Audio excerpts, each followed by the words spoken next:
So the streak stopped at 3 days, but I told you guys ahead of time I was going to be going away.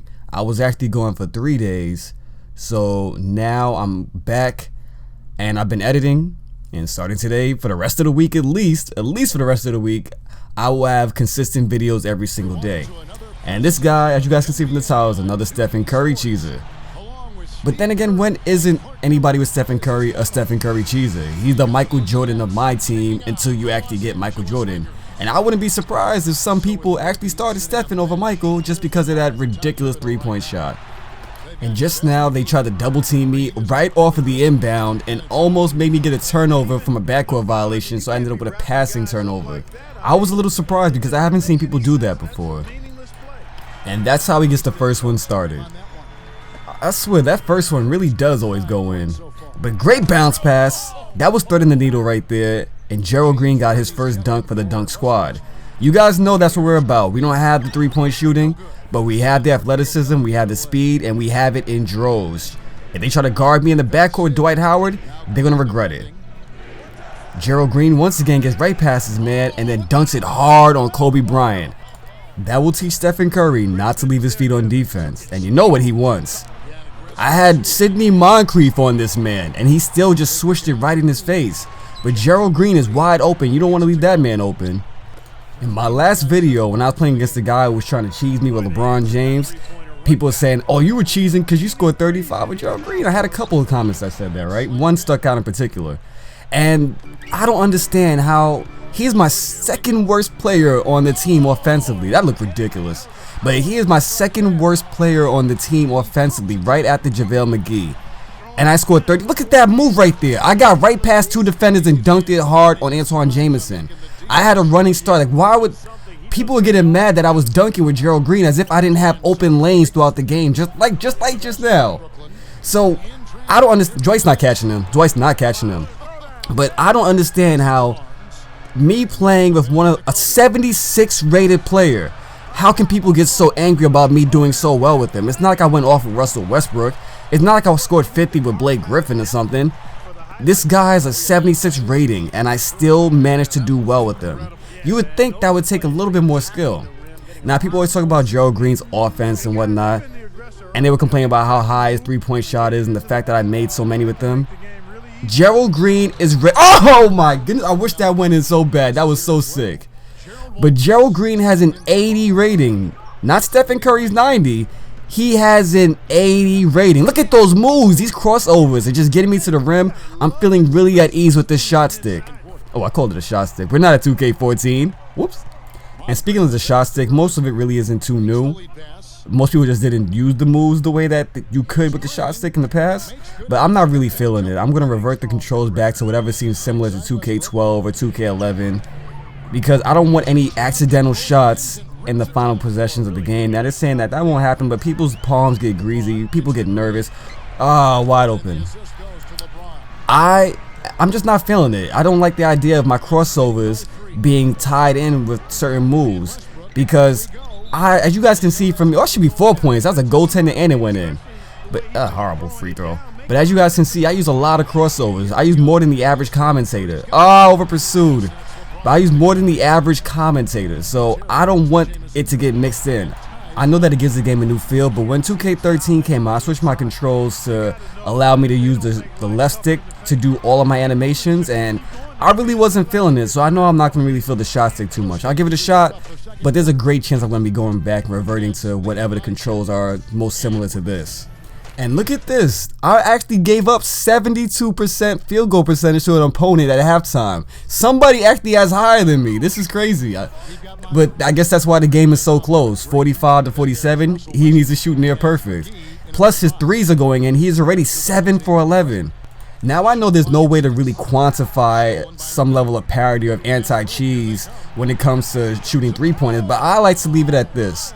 I like to think that if a person shoots more than 20, unless a special situation arises, then they probably are playing cheesy, because why do you look at that three? Come on. I know it's hard to get open, but come on. But why should a person have to shoot more than one three-point shot per minute, even with the offensive rebounds? And look at that pass. He just tossed it over. That was a hook shot. That wasn't even a pass. I'm really enjoying having Sidney Moncrief on my team, and look at Paul Pressey grabbing the rebound. That's already his 4th one.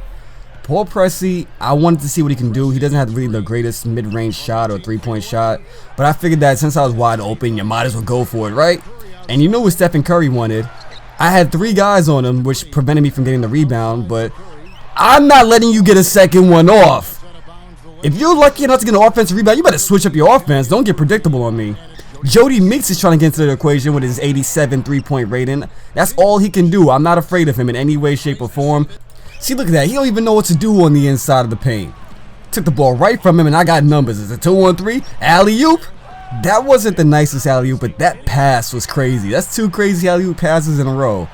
Yo, get that out of here, Jody Meeks. There's nothing Jody Meeks can do other than shoot the 3. You're not catching me with nothing. I saw that. I was baiting you.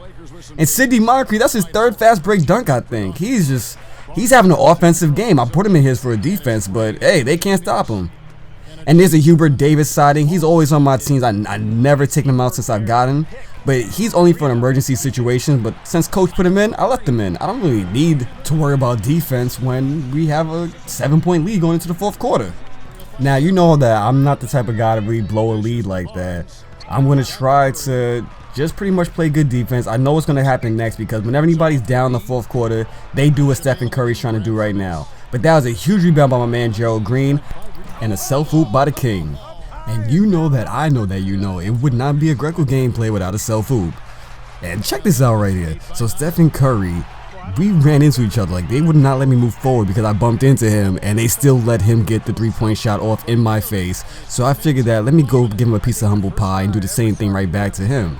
It wasn't a 3, but we were directly inside each other's jerseys. So he's going for another one because that's all Stephen Curry 3-point cheeses do when it's the 4th quarter. Harrison Barnes tried to go up against Blake Griffin and JaVale McGee. God bless his soul, because he is a brave man. And Gerald Green threw it down hard on the fast break. Just dunked over 2 Lakers, and I think he dunked on one. I'm not sure, but number 33 got dunked on so hard, I don't even think he's in the game anymore. Coach took him out ASAP. And we're running a high pick and roll with Sidney and Blake, and for some reason, he's playing a Jason Terry, and he did not move. He didn't go over or under the pick, so I shot the wide open shot. Sidney Moncrief can hit a mid-range, and LeBron is coming through like a freight train, and there was nothing I could have did about that. I let him get way too far. And since we're up by 7 in the 4th quarter, this guy is trying to steal the inbound, take a charge, take a second charge, and then block my shot. No, I don't need that. I have the floater. You do not want to let me get into the paint either. I don't always need to dunk on you. He's trying to get open at the 3-point line. I jumped. He jumped. I thought I was going to get the contest, but 28 threes, what can I do about that? You know, eventually some are going to go in. And up 6, he makes another 3-point shot, so now the lead is cut to 3. You know how hard it is to stay in front of these 3-point guys, especially when they start doing the fade and drifting ones. I tried to join the contact, but Dwight Howard's a defensive wizard. Luckily, Paul Pressey is a pretty good defender in his own right. Because of that, we got our points back. Good defense fixed an offensive mistake in the clutch moments. And in a show of more great defense, we stop LeBron, take the ball right from him, and now we have numbers. It's a 3-on-none. Paul Pressey, his first fast break opportunity, he threw it down hard. And being the competitive player that LeBron James is, he didn't even need any space. He couldn't even go anywhere. I completely cut him off, and he ran right through me. But then again, LeBron is a tough guy to stop. And more great defense by Paul Pressey, the 2nd time in 2 minutes that he ripped Dwight Howard. These legends from my bench are taking over the game right now. And you know that I was not going to allow him to make a half-court pass. If you want to score me, you're going to have to work for it. And if you're going to cheese me, you're going to have to work for it. And that was a wild pass. It ruined the entire possession so far. But what do you expect when Westbrook is a starting point guard with a passing rating in the 70s? And I left Stephen Curry wide open. The one guy I was not paying attention to. The only person really taking the shots. And that stat should show you how many threes he's taken in this 4th quarter. And I didn't even get the triple team animation to start yet, and Westbrook just completely throws it away. But he kept this one in bounds, and old man Kobe can't keep up with Gerald Green. Did that man just throw down a 360 off an inbound in a non-fast break possession? And we're up 2 possessions. If we can get a stop here, this game will end. We need to play great defense. Westbrook with the block. He gets the rebound back. Westbrook with the steal. This game is over. We have an 8-point lead, 6.6 to go.